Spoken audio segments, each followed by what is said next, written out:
ශ්‍රී Lanka premier ලීගය ආරම්භ කරමින් පසුගියදා ජැප්නා kings කණ්ඩායම සහ ගාලු කණ්ඩායම තරග බිමට පිවිසිය කොළඹ SSC ක්‍රිකට් ක්‍රීඩාංගණයේදී කාසිය වාසිය ජැප්නා දිනා ගනිද්දී ඔවුන් මුලින් පන්දු යැවීමට තීරණය කළා.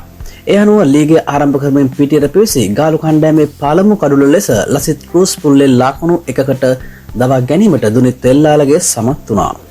එම කඩුලත් සමගින් තරගයට අවතීර්ණ වූ ජැප්නා පන්දු බලයනිය ගාලු කණ්ඩායමේ මූල් කඩුළු 3ක් ලකුණු 82ක් තුල දවා ගන්නවා.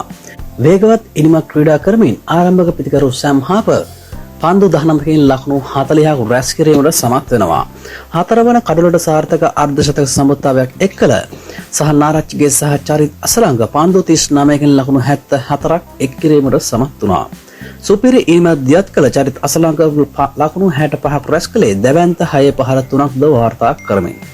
චරිත්ගේ දැවියමත් සමගින් පිටියට පිවිසි ගාලු කණ්ඩායමේ නායකයා වූ ප්‍රවේගකාරී ප්‍රබල පිතිකරු දසුන් ශානක ඩිල්ෂාන් මදුශංකට එරෙහිව පිට පන්දු 3කින් විශාල 6 පහර 3ක් සමගින් පන්දු 9කින් නොදවී ලකුණු 31ක් රැස් කිරීමට සමත් වන අතර මොහමඩ් නවාස් සමග එකතු වී 6 වන කඩුලට වේගවත් ලකුණු 48ක් එක් කළ අතර නියමිත පන්දු වාර 20 අවසානයේ ගාලු කණ්ඩායම කඩුළු 6කට ලකුණු 213ක ලකුණු පුවරුවක් නිර්මාණය කරන්නේ සුපිරි පිතිකරන රටාවක් එක් කරමින්.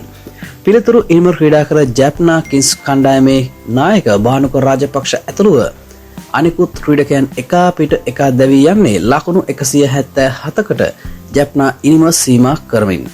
ජැප්නාවේ වැඩිම ලකුණු ලාභියා වූ දුනිත් වෙල්ලාලගේ ලකුණු 40ක් රැස් කරනවා.